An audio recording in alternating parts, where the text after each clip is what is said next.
Hi,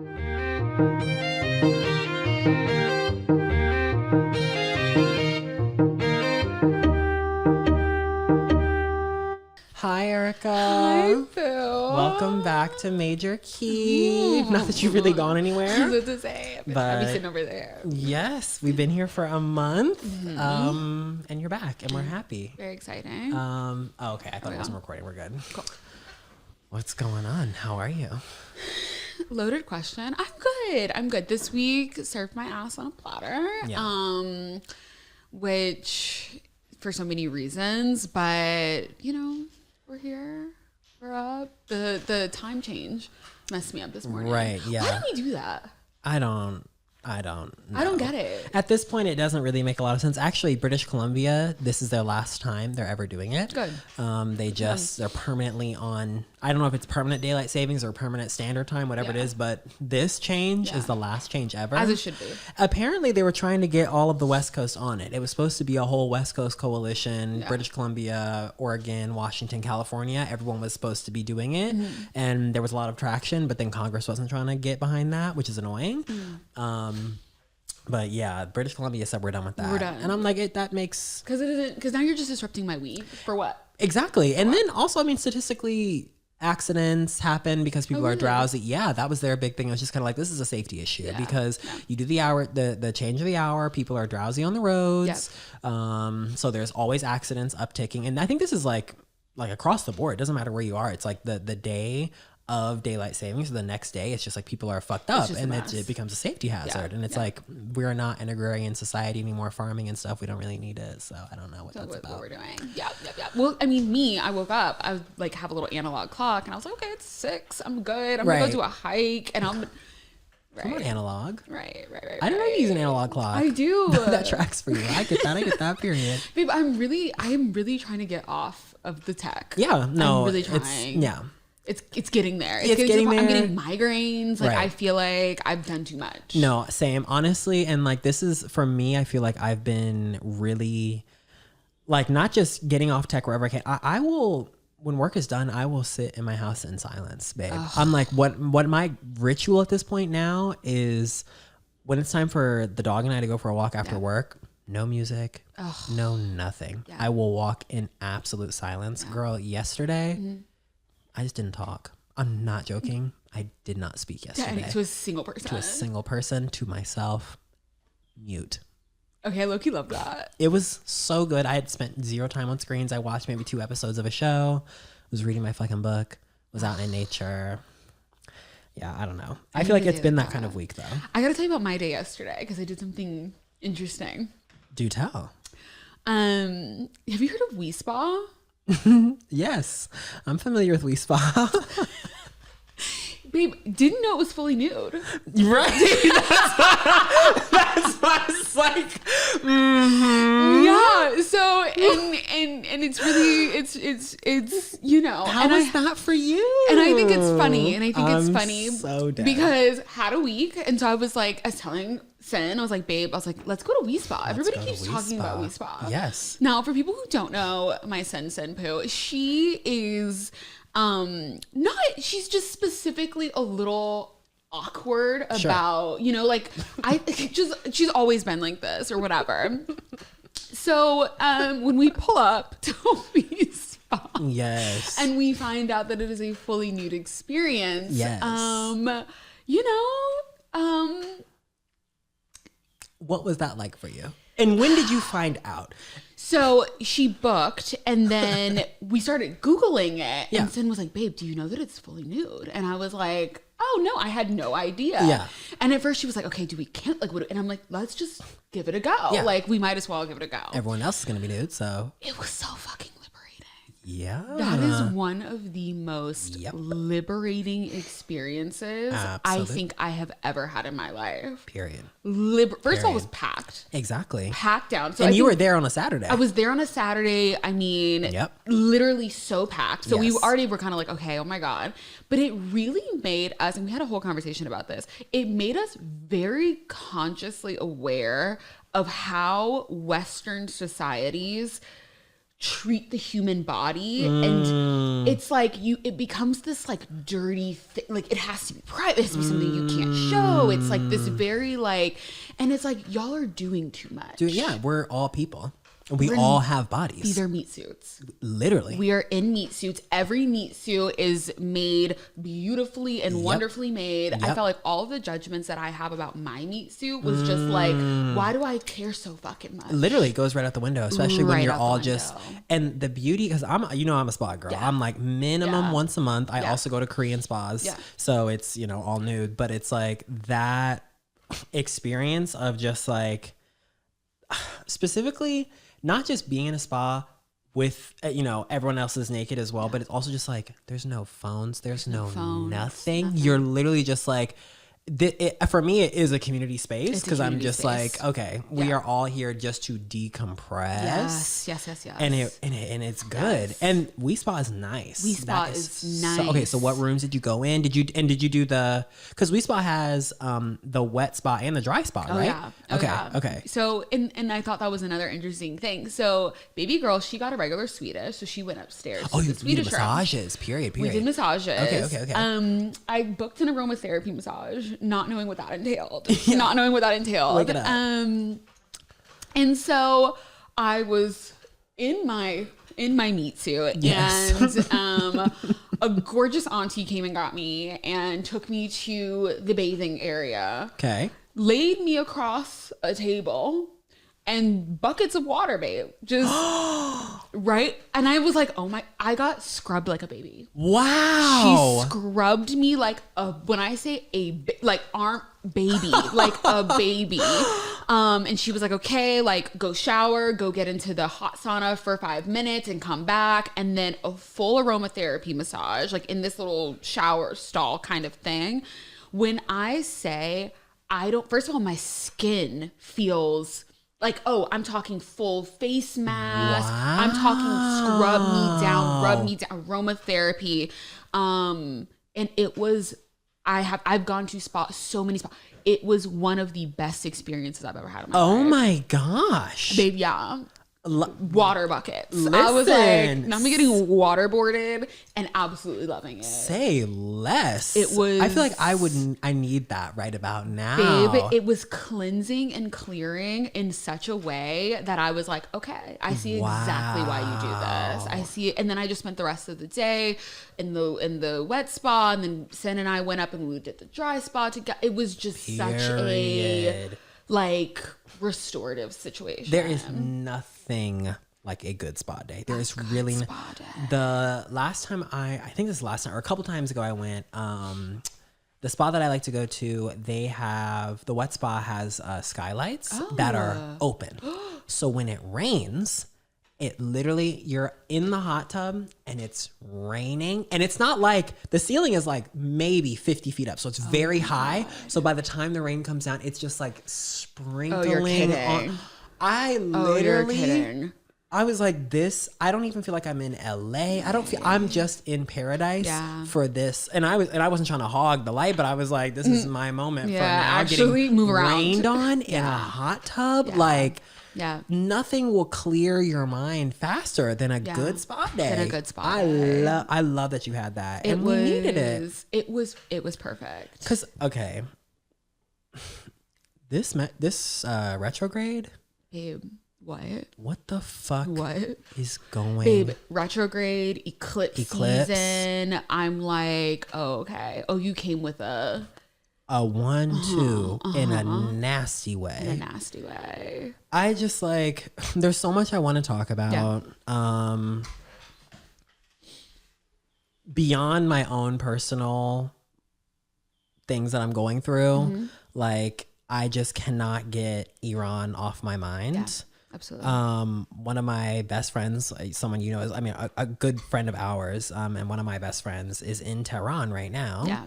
And I haven't heard from her in like almost 2 weeks. Yeah.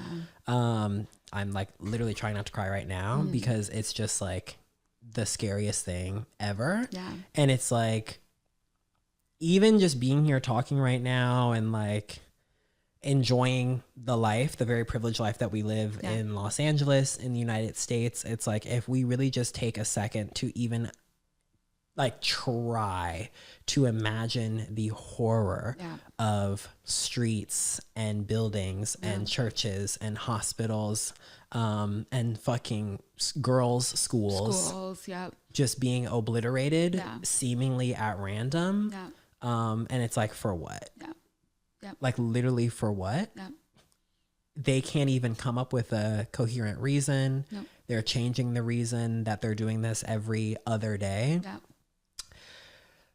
And it's just, I don't know. I am like...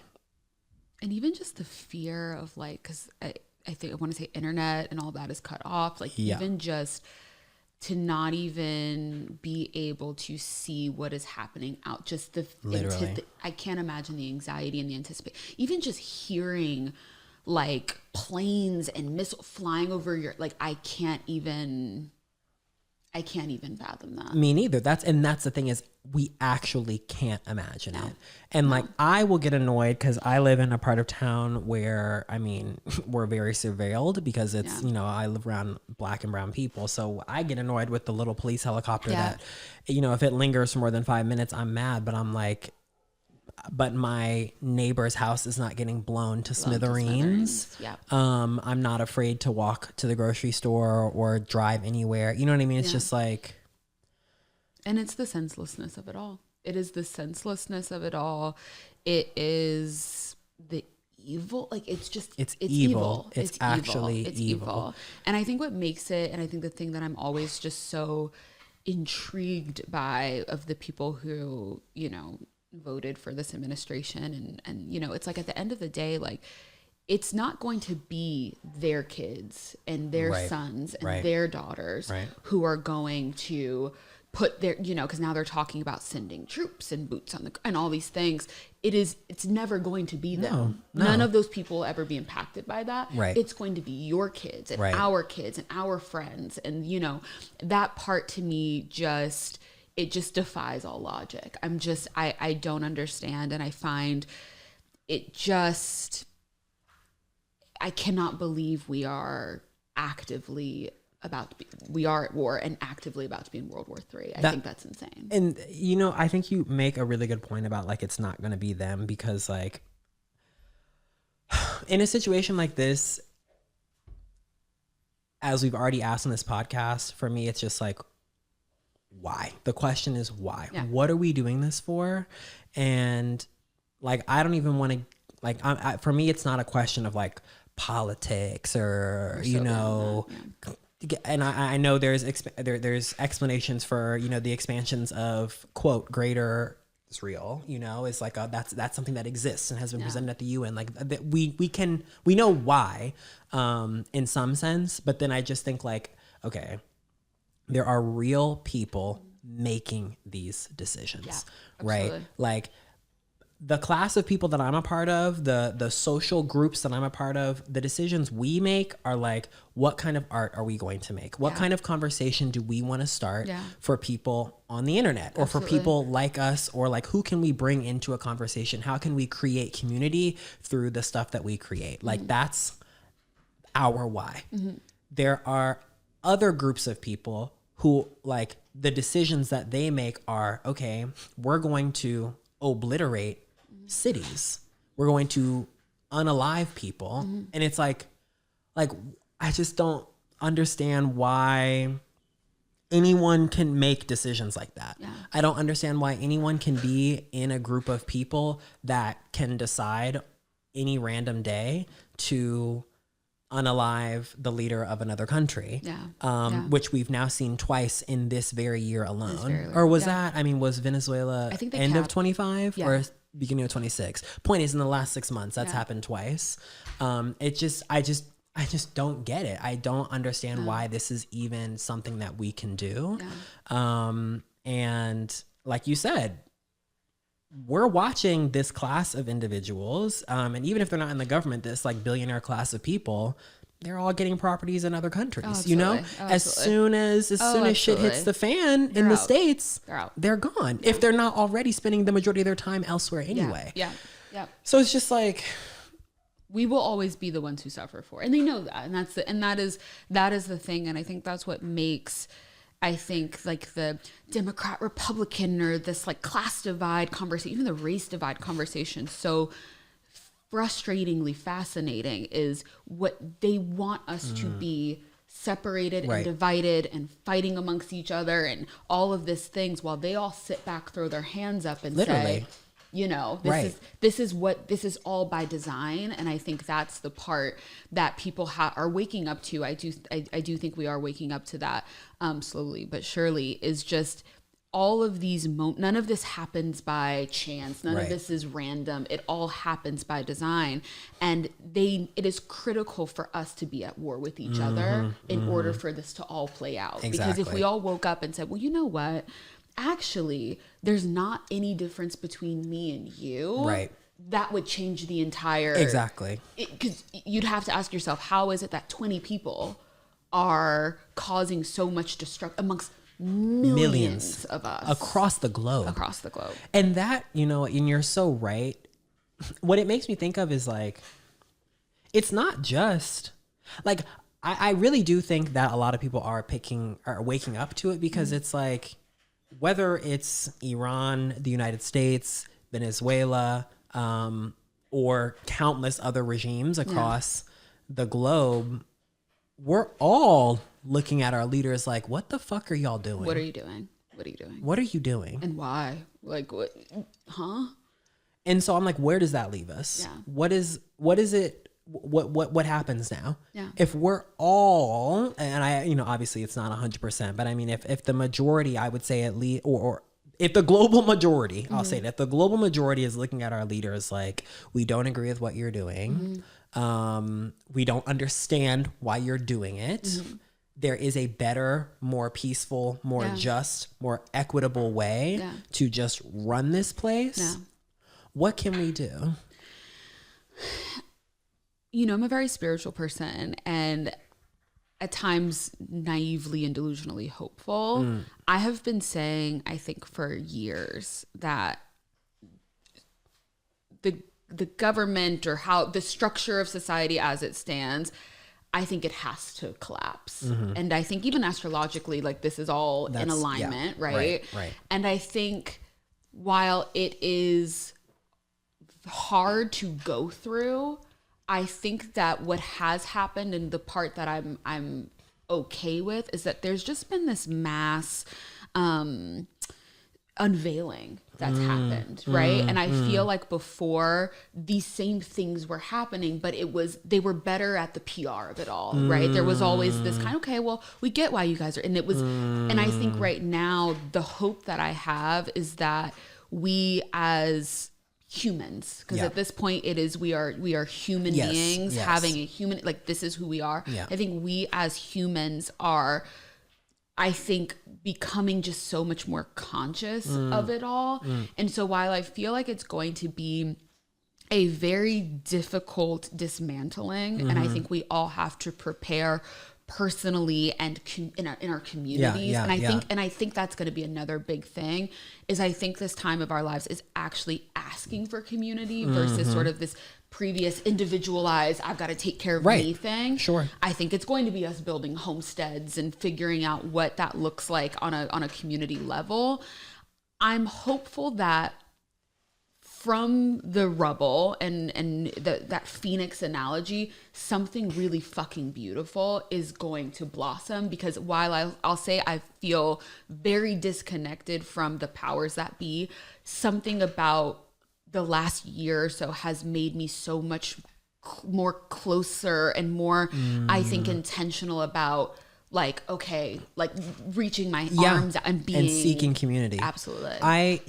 I'm with you. I think I agree. That does give me hope, and I see that sentiment a lot of places. Everyone is talking about how we can build community, and not everyone, but more or less we're feeling that. We feel it. And that is not just spurred by, I think, like political events, right? I think like this is probably the late stages of the kind of separation that social media brought about. You know what I mean? I think it is, what's old boy, psychologist, Freud. Freud said technology at its best can give us what it took away in the first place. Yeah. At its best. Oh, period. Right. And so social media, of course, the dream is that we're all quote unquote being connected on this network. Right.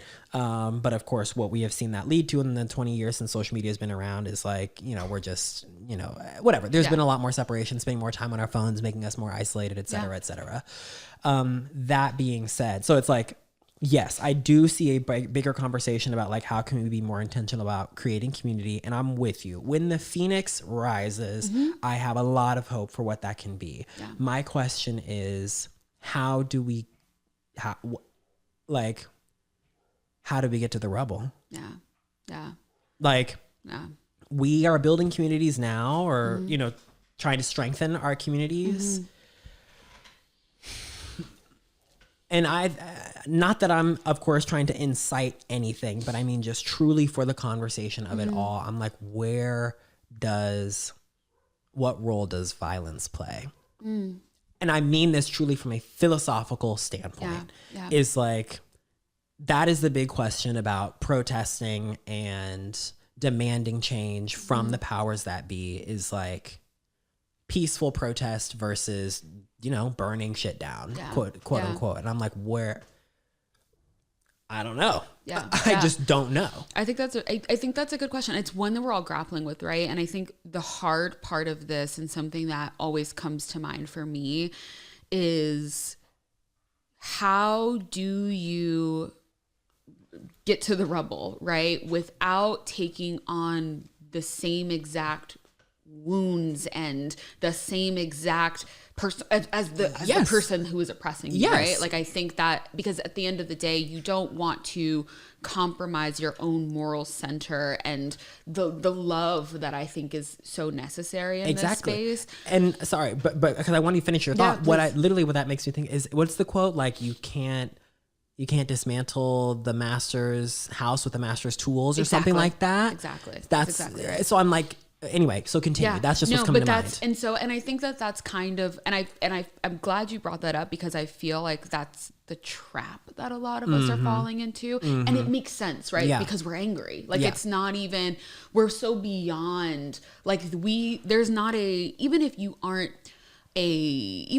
someone who is, cares anything about community, cares anything about other people. Let's say you are a fundamentally selfish person. Even you are angry at this point, because you're not even getting the promise of being a selfish person. Right. And so I think it's a big thing that's coming up. I think for me, it's really at this point about, how do we essentially set up new systems and new infrastructure? And it's like, how, and also too, you have to look at what they're wanting us to stay away from, right? Because that's your answer.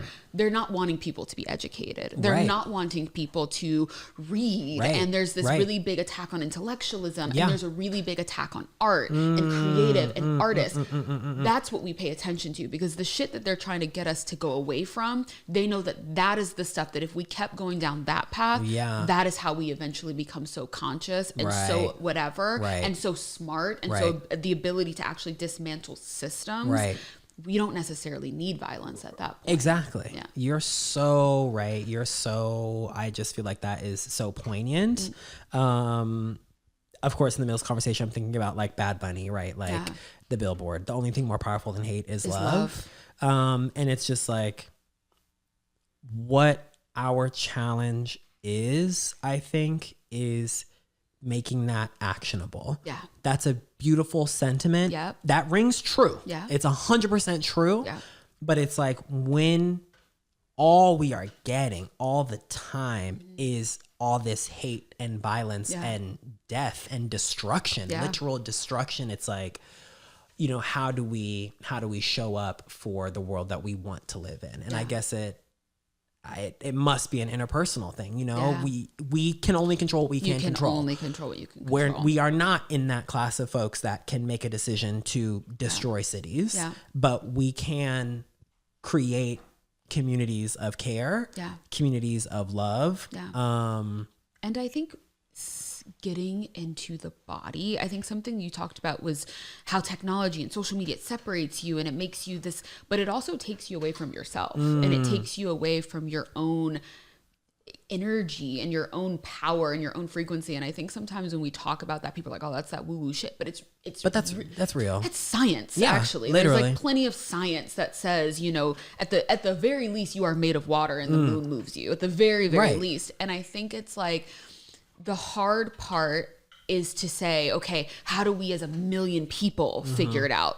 That's, if we're thinking at that, it's going to be impossible. But if you can say every single day, I am going to heal all of my shit. I am going to become more of a conscious being. I am going to, that little bitty frequency. When you're like that, I feel it around me. And then I'm take that into like the world. And I feel like, again, it always goes back to what they're trying to keep from you.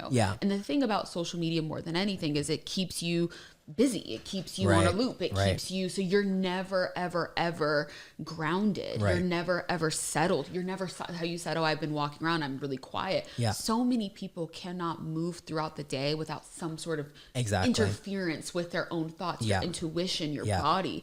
And I think it's going to be not that sort of, you know, pop spiritualism where it's like, you know, capitalistic spiritualism, which I think really bothers me. But I think true consciousness and people really coming home to themselves and healing their trauma and healing, like, I think that's going to have a ripple effect. I really do. And again, maybe that's, and I think too, at the same time, there are people who were put into this world to be, you know, the protesters and the organizers, like that's their purpose, and we follow and we, you know, we listen and we, you know, whatever, we do the thing. But I think on an individual level, the only thing, like it is, I think the biggest act of resistance is to find joy and to do what you said you were going to do, to be the artist, to be that is the biggest act of resistance right now, because they want you mad. They want us pissed, because if we're pissed and we're miserable, we have a week like we had last week, and we don't move forward with anything.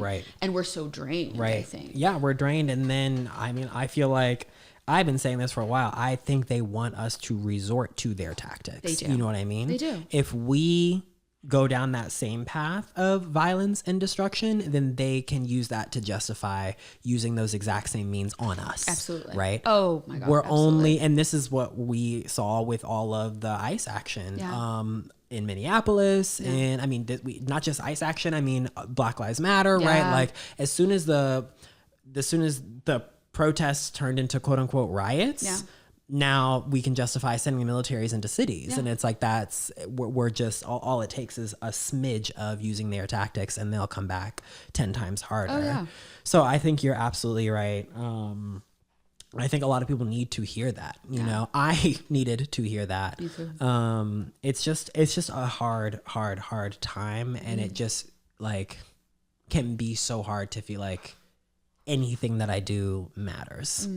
You know, I can't even. I'm afraid to look at my phone. But I also feel it's irresponsible to not look at my phone, to not look at the headlines. And so it just like. It's just exhausting. You know what I mean? I feel like every fucking, if not every month, every other month, it's just things get so crippling where it's like, what the fuck is going on? And I think the hardest part is what's the point? And that was, I mean, what I was grappling with last week. I had a really tough week, and just my stress, my anxiety was just like through the roof. And I was like, why am I doing this? And what is the point of going and chasing your dreams, or, you know, writing and creating, because it's going to all blow up anyway. Like you have that feeling. And then I think that's something we also talk about is like, you still have to check in for your personal, you still have to pay bills. You still have to, you know, these fucking bills, you know what I'm saying? You still have to, my taxes are still getting taken no matter how I feel about where they're going. You know, you still have to show up. You still have relationships. You still have to be a partner, a person, a friend. None of that stops just because of the energy and experiences of the world. And I think that is the point. You know what I mean? Like, they want us to be so defeated, so crippled down. I don't think you're cut that. I don't think you're allowed to say crippled. Are you allowed to say crippled in that I mean, way? that's also a verb. You can cripple things. I didn't mean it in that way. We'll cut that. We'll just cut that. They want us to be so defeated. Oopsie. They want us to be so defeated. It's just the truth. And it's like, again, it's like, but also, I'm also at the point where it's like, okay, might as well. Might as well. Might as well. Might as well. I ain't got nothing else to do. It's exactly that. I have nothing else to do. This is what I've been training for. This is what I believe I was put on this earth to do. Yeah. So let me just fucking do it. And I'm going to do it with no reservations. Yeah. Yep. Because seeing the shit that they're getting away with, seeing the shit that I'm like, y'all are in positions of insane power and I'm like, morally reprehensible does not begin to describe it. And so it's just kind of like, whatever. If they are, then you better believe I'm going to be on 110% on what I want to do. Need it. Like and I think that's the part that we miss in the mix of it all. It's like, that is your purpose. You were brought here during this time on purpose. Because guess what? Once it all goes to shit, it all has to be rebuilt. And if you look at the histories of it, art has always been at the center of revolutions, at the center. I think we look at it so frivolously now because we've become such a society of consumption that art has kind of like, the meaning of art has changed over time. But at its core, the point of an artist is to give you something profoundly impactful, wrapped up in such a way that you don't even know that it's impacting you in that way. Exactly. What we do, this is so interesting. I was listening to this interview yesterday by this actor. I can't remember his name, but essentially artists, we're on a search for the truth. And for that reason, art is always going to be political. You know what I mean? And so it's like, if, as you're saying, art is always at the center of revolutions, and our job is to make the human experience like digestible in a way that is also abstract, but also speaks directly to the truth. When you go to the movies, when you listen to a song, when you look at a painting, when you read a book, when you consume art that makes you feel something, that is because it is so uniquely human and so uniquely true. And that is why it's political. And I think that's why they want to keep us away from it, especially people that are not, sympathetic to the establishment. And you're right. We need it. We need it more than ever. And I love the way you describe that, because I think too, when sometimes people are writing or creating or whatever, they're like, how do I have depth? Capital D depth. And it's like, the thing about depth is that it could be the most, banal, basic, simple thing you've ever, but it hits if it's something true to you, and for me, it'll always be the way that I've felt watching everything everywhere all at once. What was sausage fingers, hot dog fingers. And I boo-hooed because the way that it just hit that internal thing. And I think that is the point of having a platform like the platform that you're building here with Major Key. That is the point of the art that you that is because there is somebody who is on the other side of this listening to this and saying, okay. Right. Jesus fucking Christ, bro. Like, whatever. We're late to snack time. Let me get you. Right. You by request. Here, I don't even get any snacks. By request, my homemade chocolate chip cookies. And that isn't to change a conversation or change it, because I think there's so much to talk about. But let's enjoy some of these. These are the best. Dark sea salt chocolate chips. I had to make minor adjustments just based on ingredients. So. Yeah. Delicious. Oh my God.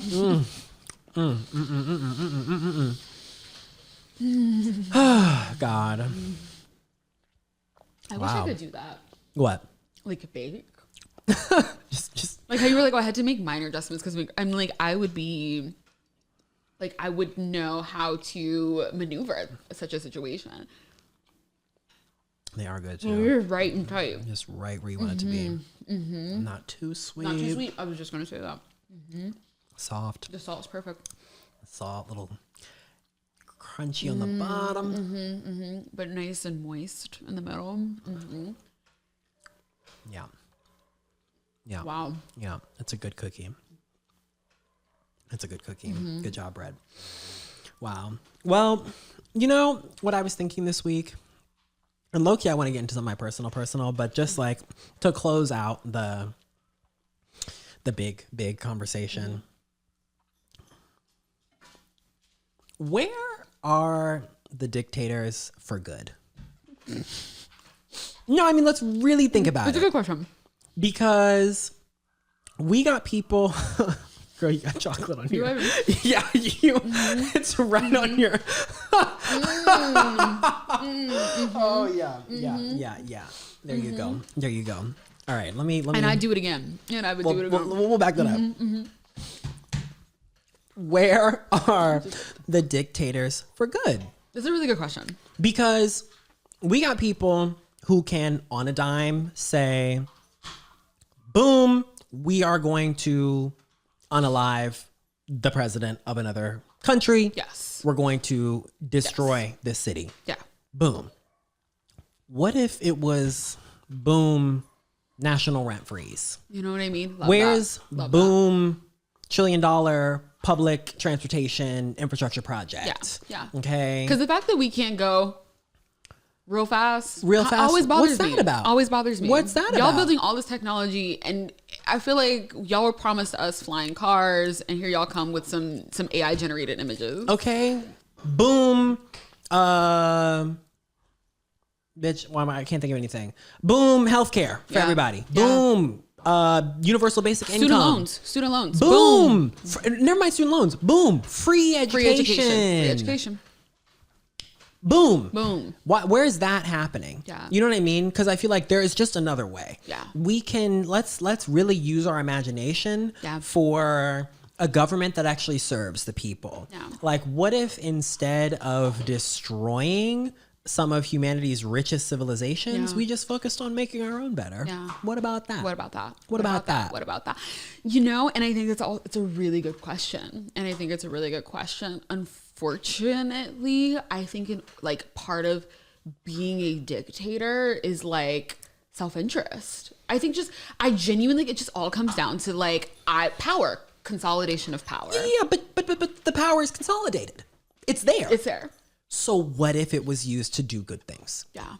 I think people they would have to then realize by doing good for all of us, they still can be good. I don't think they realize that. I think they think that we have to be in a fucked up ass place in order for them to be good. Right. I think they haven't realized that actually we could all just vibe. We could all be really, really good. I don't understand wanting a evil legacy. No. I could never understand. I don't understand how they find this fun. That's what I'm kind of like, you're scaring the hoes. Not to be reductive, but you are scaring the hoes. In the most major way. And why is that okay for you? I mean, maybe it's just hurt people, right? I think they're probably deeply traumatized. Yeah, ancestrally hard. It's got to go. Right. It goes real deep. I mean, it has to be this feeling of just someone hurt all of them at some point, made them feel like they weren't worthy or that they weren't valuable just as themselves. Yeah. So we've got to, I'll show you how valuable I can be. Yeah. There's no question that all of those people are deeply hurt. Yeah. But it don't gotta be like this, y'all. It just doesn't have to be like this. I mean, and it's the earth is so beautiful, and it's such a we could imagine we could all just be enjoying. This is my thing. Everything we need to survive exists already. Okay, right. The philosophy is capitalism breeds innovation. Wrong. Okay. Wrong. All the food that we need exists. Medicine exists. Yeah. Housing exists. It's all there. The earth provides everything we need. We have the science and the thinkers to implement systems to keep it sustainable. Yep. Right? Yep. We're wasting food while people are sleeping on the streets. Yeah. And then we've got high rises that are empty. Yep. We can house everybody. Everyone can be fed. Yeah. Baby, those planes that we fly in, the cars that we drive in, the gas that we put in the cars, it all exists without the exchange of currency. Yeah. It's all here. Yeah. Capitalism is a fucking, it's a haze. It's a Ponzi scheme. It's a scheme. We're literally in a Ponzi scheme. We can live here and have better quality of lives. Well, you know what also pisses me off about like capitalism and like how it's whatever, like it's totally ruined the artisan of it all and the like, you know what I mean? I'm like, people can't, we don't even have craftsmanship. That's what I'm saying anymore. This is like, bro. That's you've what completely. Okay, that was another boom for me. For if you're going to be a good dictator, boom, small businesses don't pay taxes. You don't have to pay taxes. No. Why would you? No. Imagine the storefronts that would open up. Yeah. If there was a grant that you could get from the government just to start a small business. First 5 years, you're good. No taxes. Good. You got your rent paid. Yep. And then people could lead more diverse lives. Yeah. Now there's like so many narrow pathways of, in order to make it, you gotta be this, you have to follow this corporate path, you have to do, or maybe you just want to open a bakery. Yeah. You're just really, really good at weaving baskets. You're good at just what you're good at. What happened to cobblers? You haven't seen a cobbler. They don't be making shoes no more. No. Give me an indie shoe brand. No. I know they exist. I know y'all exist. But the problem is I got to look for you. Why aren't you on my corner? Why can't you? Why can't we do that? And that's something that I think Europe has. You know, you go to Europe, it be small business down. Yeah.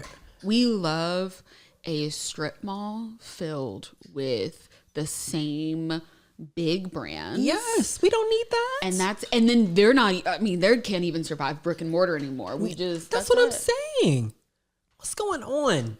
We can do this differently. Yeah. That's what I'm saying. That's like the part where I just don't, honestly, I don't understand the mindset of that upper, because I'm just like, you're making the world ugly. It's so ugly. It's but ugly. I guess it's good for them. It's good for them. And that's it? How boring. How boring. How many jets? How many yachts? How many, like, and they don't even be happy. And they don't even be happy. They don't even be happy. No, you're not happy. I think that is the part that gags me every time. I'm like, you guys are doing all of this. I would understand if it was like, you have built this utopia for yourself and it is just, I'm like, y'all be bored. We're all miserable. Everybody mad. And we don't even have to do this. Everybody mad. How much, and I think too, like something that I always think, I'm like, how much is too much and how much is enough? And I think like, even at like because I think we're in such a hustle culture that we're constantly being told, there's more to be made, more money, And I think it's like at a certain point, like, when is enough? Yeah, right. Because enough? If you're always going for more and more, and it's just like, it doesn't mean anything anymore. Now it's honestly like, in this moment I'm recognizing a parallel to just like social media, right? Like, you get that dopamine one time, you're just gonna keep going back for it. It's just a cycle of like, you just need more content, more. It's the same thing. More content, more validation. Exactly. It's materialistic in that way, and perhaps capitalist. It's just like, you're just looking for more. It's like, for what? Yeah. And I think too, the other part, it's like, actually, I was watching RuPaul's Drag Race this week, and Ru said this, and I thought it was just so important. It was like, you're robbing yourself of joy if like you are never, like, you're hitting these marks and you're never quite satisfied when you're there, and then the mark just moves. Right. So at what point do you ever sit back and you're like, you know what? Like, I did that. You did that. When are you satisfied? When are you satisfied? When do you celebrate yourself? When do you celebrate yourself? And that's something that, like, on a personal note, I've been really confronted with this year. I am so like, I've got to get to that next destination, the next spot. Like, I'm not there yet. And then I literally, like, I think this was like 2 days ago, I was meditating and journaling, and I was like, damn, like, but like how far I've come. Wake that up. You know what I mean? Like, sometimes it's so, but of course it feels like that, because in this kind of society with this kind of like, it's a hamster wheel. It's a hamster wheel. And you just keep going until you die. Literally, which, what a fucking mess. And then with, I feel like, also the way it's set up, the goal then becomes, well, if I just work hard enough, then I can just stop. Yeah. I don't ever have to work again. Yeah. If I make X amount of money, then I'll never have to do anything again. And I'm like, I don't think that's a good goal either necessarily. It's not a good What goal. about sustainability? Yeah. What about just staying right in the middle and living a balanced life? Yeah. Yeah. You Enough know? money to where if you want to go do something, you can go do it. You can go travel. If somebody needs something, you can give without it being like that. I mean, to me at this point, I'm like, what does enough look like for me? And it is literally a nice place, not a big place, on some land that I own. That's honestly away from a lot of people at this point. Being able to slow mornings, not having to rush. And that's your business. Schedule, and you should be able to do that. I just feel, for me, it's like, I want a life of purpose. Same. And if I don't know. It's hard because it's like when you're able to achieve a lot, right? If you're a high achieving individual, then yes, of course you're drawn. Like, this is a good society to live in. If you're high achieving, then baby, you can keep on going. If you can do literally as much as you can until you die. But for me, I'm like, I don't want to be in a position where I'm like, I just want to achieve enough so that I ever have to stop working. I like doing things. I like doing things. I like to accomplish stuff. I like to create. Oh, that's great. And in diverse fields, you know, I am an artist, but I also do a lot of work in other areas. And so I'm like, I just like to contribute to society. And I want to be in a position where I can contribute at a sustainable level for a long time. And I think where it is right now, just feeling personally, I'm not quite burnt out yet, but I'm on the burnout path. You know, I'm on that highway, on the way there. And I'm enjoying the work that I'm doing, but I also have to be doing it. It's like where we are right now, I have to be working this hard. And it's a double-edged sword. I'm at this age where I'm like, there's no better time to build. What else, like you said, what the fuck else am I going to be doing? I know what the kind of impact I want to have. I know the career I want to have. So I'm going to work. I'm going to go there. I'm going to give it my all right now. But I'm just like, eesh, at what cost? At what cost? At what cost? And why does it have to be this way? And you know, and it's because we're working towards, I think, a system of distribution, especially in art, where you, in order to be quote unquote successful, you actually have to like make it to the highest levels just to get some recognition. There's so many people at our level who are working their asses off, who are not going to get recognition outside of our individual communities, which isn't necessarily a bad thing. It's just unsustainable. Why don't we have a system where it's like there is enough appreciation at a local level and a sustainability at a local level? The small business thing should also be applied to art. If we had more small businesses, we'd have more small galleries. We'd have more small movie theaters. We'd have more independent bookstores and all these things that we've seen lost over time that created sustainable lives for artists, you know?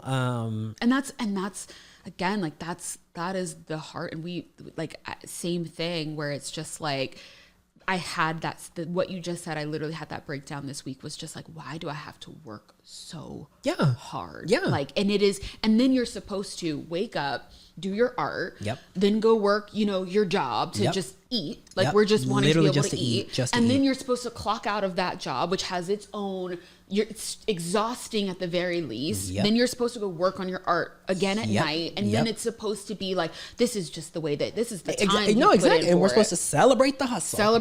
10 years from now, oh, remember when we were X, Y, and Z? Anecdotes for the interview later, like with the Hollywood. I can't wait. I got some anecdotes for y'all. That's what I'm saying. I'm like, and we be talking like, I can't wait for the interview. You know, it's like, sure, but it's like, why? The interview, by the way, with the two lasting fucking media sources for our entertainment for our industry that's run by the same billionaire individual. So it just be hurting. It's just tough. It's tough. And then it's like, it's tough. And then it's like, well, what are you going to do? You know what I mean? And then on top of that, I think the other hard part that I be fighting is I'm like, and then I got to be grateful, you know? And I got to be, and wait, but you know what? And gratitude will save you. Gratitude will save you.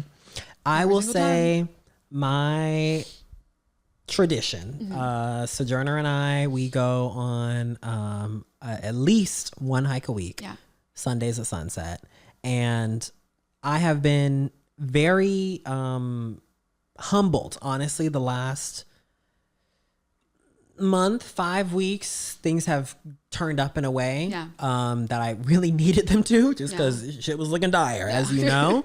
And I'm like, I have been moved to tears now 3 weeks in a row on those hikes, where I'm just like, to take a second to just be grateful for what I have. Like, everything that is going on in the world, in my personal life, in the industry, it's just like, if you can tap into a little bit of gratitude and just be grateful for fucking air in our lungs, grateful to be taking a walk, grateful to literally, like to have the body to take a walk, grateful to have a bed to sleep in, grateful that there are not drones overhead. Gratitude is going to save y'all. Every single time. It's going to save you. Every single time. And it goes back to what we said. They want us to be miserable. Yeah. It is so essential to it all that we are miserable, because when we're miserable, we are susceptible and we are moldable and we can do exactly whatever because we're miserable. And again, the biggest thing as artists, as humans, as people, as all of the things that we can do is to find that little bit of joy, whatever that is, wherever that is in your life. Amen. And that's literally all we can do right now. There's and to obviously support and to, whatever, community, spread awareness, and look out for each other, y'all. Like, that's the other part. Like, we have to get this individualism, this hyper focus on me. We did it. Yep. We lived it. We saw where we're at. Been there, done that. Seen it. We should wrap that shit up. Quickly. You know what I mean? Yeah. It is nothing to love one another. I'm sorry. It's just nothing to do it. And again, people say that's naive, but I'm like, but it's not. And let's also just like, that doesn't mean you're hugged up on but it does mean look out for folks. Yeah. It does mean saying hello on the street. It does mean treating your waiters and treating a service staff and treating, everyone that you see with respect and kindness. Basic and just dignity, literally acknowledging someone else's human existence. Because I'm like this, I was going to say, where's our class solidarity? Girl, it goes beyond class solidarity at this point. And I'm like, the class being the 99%. Yeah. You know what I mean? If you fall within the 99, babe, we in this bitch We're together. In this together. We're in this together. Because what's going on up there is just, it's unsustainable for all of us. We're all hurting. We're all hurting. We live in a less rich culture. Or a culture that could be richer, rather. And I mean, it really just comes down to actually examining what they tell us are our differences. Yeah. Because we don't really... It ain't all that. It ain't all that. It really is just not. Yeah. It's just not. It never really has been, actually. No. And let's think about who is telling us that we are different and we should hate those things. Yeah. It's kind of silly. Kind of goofy for y'all. You know what I'm saying? At this point. Yeah. You know what I mean? Yeah. What's it doing for you? Let's just ask yourself that. Well, we woke it up today. Yeah. And it needed to be said. It's important. Really glad we are having this conversation just because I know it's been weighing on both of us. Yeah. And I want this platform to be somewhere that we can have real conversations, where we can have fun conversations, all the above. So to close it out, it's been a month of Major Key. We've been doing this now for a month. Yeah. Let's do some stats. Okay. Let's get into it. Okay. Every month that you come on, I want us to compare. Okay. Growth? Yes, compare growth. Okay. Let's get into it. Let's talk about it. And this is important too, because I think starting off as like, a new creator, new platform is exposure therapy. 100%. Right now. And so I want to, let's just be real. All right. So month one. How many followers do we have on Instagram and TikTok? Okay, we've got 138 on IG. Period. Okay. Period. TikTok, we are at followers 155. Period. Okay. Okay. That's cute. That's great. Yeah. As you know, month 1 goal was to get to 100 followers. Yeah. And we actually hit 100 followers 12 days in. Yeah. So thank y'all. Shout out to community. Shout out to y'all. Welcome to the key. Period. I think we got to talk about the most viewed video. What is the most viewed clip? Most viewed is I already know. with our gorgeous girl Peyton. Period. Talking about the word ghetto. Talking about the word ghetto. Okay. And let's talk. Anything in my teeth? Nope. Before I say this? Okay. I mean, okay. How many views does it have? 22.6K on Instagram. Okay. And then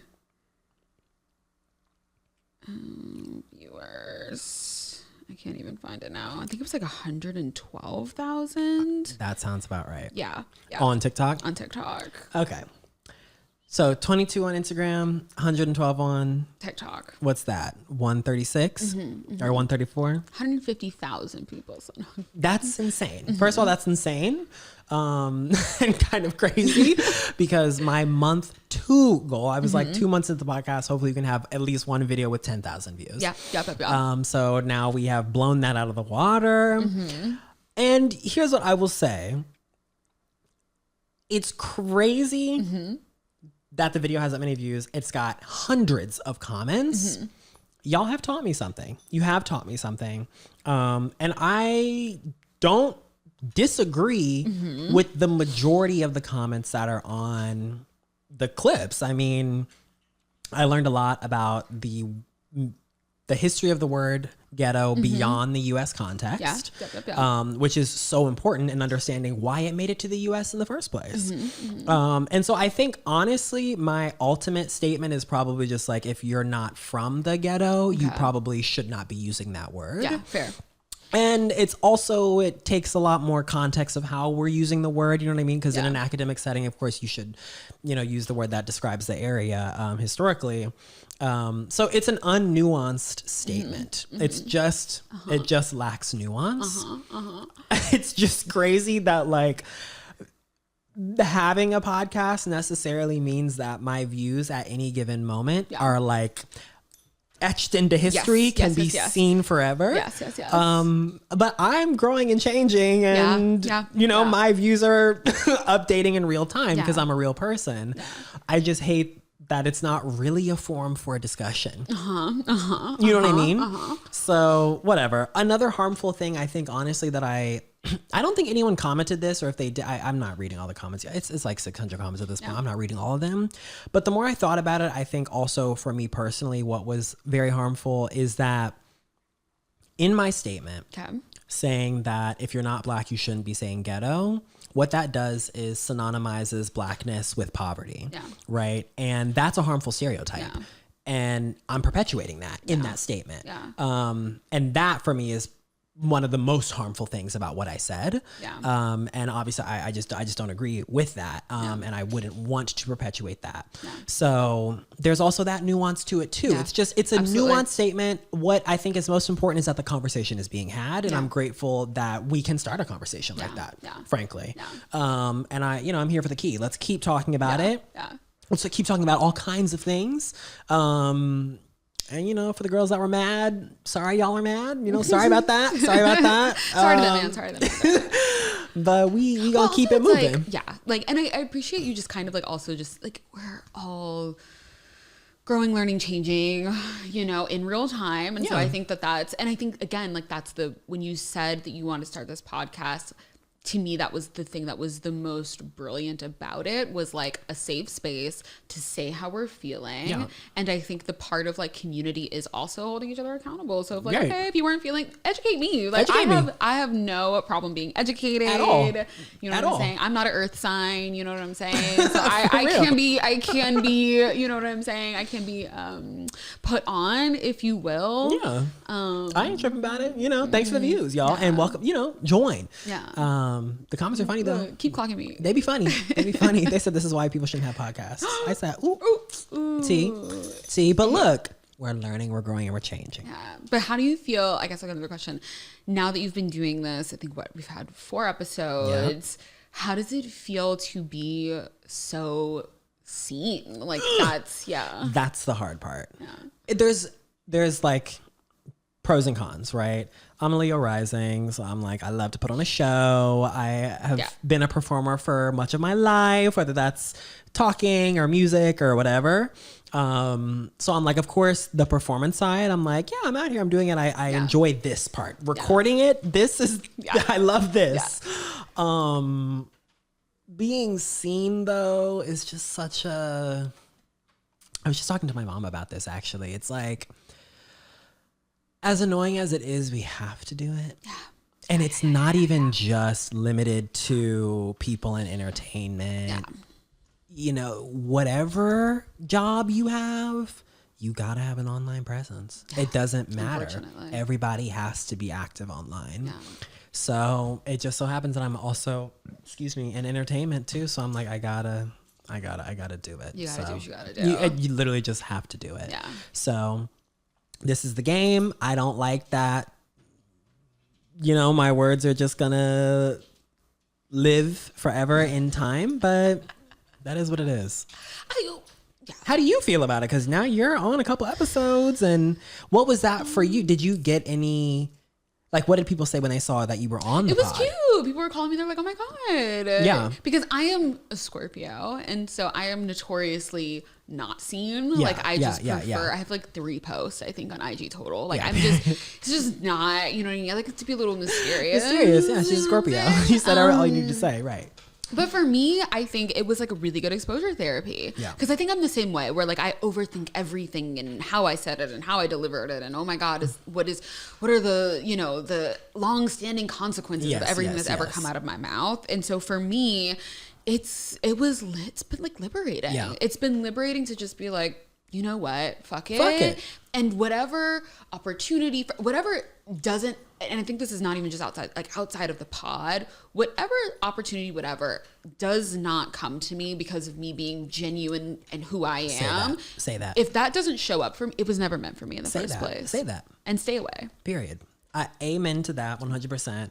And also for me, kind of like with our conversation earlier, I'm just like, you know, seeing what other people are getting away with, me having one little harmful, unnuanced statement.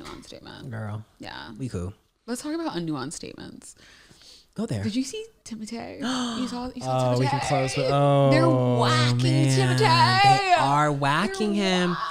And you know what? They should. Whack him. Whack him. Get him, girls. Because I come from the classical orchestral world. So you ain't going to smack my girls in ballet and opera. I think what was the LOL was I could see it in real time. No, he was I know how we're talking about podcasts, you just be saying shit. I know he was like, no, why? Would I open my mouth? No, his publicists were behind the camera like he's going to it's not really going to hurt him in the end. And honestly, I think what it does do is at least starts a conversation about opera and ballet are not dead. No, they're not dead. No, they are not the prevailing art of the time. Yeah. Right? Sure. I mean, when ballet and opera, of course, were in their prime, that was when we ain't have screens. Yeah. Okay. And when you needed to feel something, you went to go watch real people perform. Yeah. And you can still do that. And you should still go do that. Yeah. Go see the ballet, go see the opera, go see live theater, go see orchestras. Yeah. We need people showing up. And you know what, though? I would actually challenge Timmy's opinion because kind of based off of what we're talking about, I think we're also burnt out of screens and phones and whatever. We're all trying to be outside. Exactly. I love a live performance. I don't care who. That's what I'm saying. Let me meet up with you somewhere. Okay. Sit down, squeeze up in the little row. I want to squeeze up. You know what I'm saying? Exactly. Pop my little ass down. I want my butt cheeks to start getting numb about midway through. You know what I'm saying? Because that's another community experience, babe. Go see live performances. Please. And I don't know if our viewers, if you've seen a ballet, let me tell you, I cry at the ballet every time. I cry every time. Yeah. So they're not dead. No. They are alive. No. And the artistry and the athleticism. Okay. These people are training day in, day out. So whatever, Timmy, annoying statement, but I think it brought awareness. Lacks nuance. Lacks nuance. Lacks nuance. Particularly damning coming from, you know, a multi-million-dollar wonderkind of Hollywood. Well, his mom is a ballerina. Like, I'm pretty sure his mom. Ooh. I was like, I genuinely. And so you kind of knew where it came from. I was kind of like, oh. I know the PR team was like, damn, they were upset. We're gonna have to clean this one up, huh? That's okay. Look, shout out to all the, honestly, shout out to PR. Shout out to y'all are getting whacked this year. Like, it's a rough one. Whacked. It's a rough one. But like I said, I'm just Soju. Every single episode, he finds a way to hit the camera. Every episode, and he just wants to let y'all know he's here. Yeah, he's here, y'all. But whatever, it brought more awareness to it. Yeah. And girls, go support it. Yeah. Go support it. Yeah. All right, let's finish out. I know I didn't prep you for this one. Song lyrics of the week. What's on your mind? Give me a song. Oh wait, I've got two. Give us both. I'm loving Olivia Dean. Yeah. Man I Need. I love that song. Period. It gives me just like a little. What's your lyric? Let's see. I'd like to hear you call me wonderful. I was never one for the vocals. That's Erica's lyric of the week. Okay, get off of me. But I think probably my true lyric, and I want to get it right. Okay, you give yours, and then I'm gonna give that one. Okay. I also didn't prep for it, but. Nope, I'm ready. Oh, okay. I'm obsessed with God, I wish something mattered to you. Don't clock. What song is it? I'll take my pride, send it to you. That song? I don't know. That one? But what is the lyric that you like, and why do you like the lyric? You know what I mean? I wasn't. Yeah, she don't do the lyrics. She don't do the lyrics. I'm just. But that's the vibe. That's the vibe. That's the vibe. Period. All right. And it's right. And it's and like who when sings it changes. It? And what's the name of the song? That's also a really good question. You're asking me all the right questions. And I feel like had I prepped for this, I would be giving you all that information. If y'all recognize them. Y'all know. Nope, that's the other one. Nope. I'll take my prize. Play it. I don't. What's the name of the song? I'm going to get my phone. We can't play copyrighted music.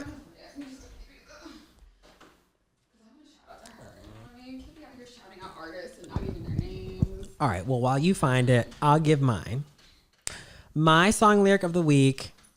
Well, you about to Die on This Hill. By who? Sienna Spiro. Don't know it, but okay. All right, Die on This Hill, Hive, stand up. My song lyric of the week is Ariana Grande. Okay. She says in, what's the name of the song? Maybe Hampstead. I think it's Hampstead. Mm-hmm. She says, I would rather feel everything than nothing every time. And I'm like, wow. You know, I think that one is not a popular point of view. I will say that because a lot of people, I think, just don't want to feel pain, don't want to feel heartbreak, don't want to feel a lot of things.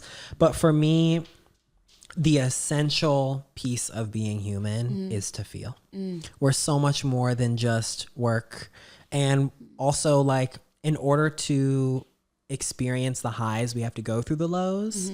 And I 100% resonate with that lyric. I'd rather feel everything than nothing every time, because it's just like sadness, anger, all of these things push us to action, push us to growth, push us to change. And so, yeah, that's my lyric of the week. I'd rather feel everything than nothing every time. This is definitely the most serious key we've had. Very serious key. And it's like, but that's because we felt something. These feelings are pushing us to reach out to our community online, reach out to our community IRL, and just be there for each other. So I'm like, we're humans. We feel things. So, and I think maybe one more song for me. I think, again, just going back to Joy, it's BBB. Meg the Stallion just hopped on the remix. And if you haven't heard those lyrics, I haven't. There's one, I think, particular line. I won't play it. It is, I think, something she really just said that just really took me. Let me see. Go ahead and find it. Ain't give me a chance since you think I'm a baddie. A wine can't do shit for me. I need that old money. AARP. And I think that that's really essential. Right. And it is. And so I think I love her so bad. When I say I love her so bad. She can do no wrong for me. I love her so bad. She can do no wrong for me. And so I feel like, let's get to the bag this week. We're back. Last week was a little hard. That's right. We're back up. This week we are the city girls are back. We're back up. We're up. Everyone in Iran, we're thinking about you. Yeah. So much love. I'm praying. Everybody in all of Southwest Asia, because they're all catching the smoke. Everywhere. Yeah. So we're thinking about y'all. And I'm just praying that this shit ends ASAP. Yeah. Sending so much love and so much love to everybody right now that's like going through silent battles and just feeling like lost and confused and hurt and angry and not feeling like you can even express that, and the hopelessness that we were talking about. I just sending a lot of love and just like reminding you that you are so worthy and so capable, and that the storm doesn't last forever. Yep. And you have power as individuals. Even if it's just you and Bestie Boo. Yeah. That will make a difference. Yeah. So, Erica, I love you so much. I love you, babe. Thanks for coming back. And we will see y'all next week. Bye, babes. Bye.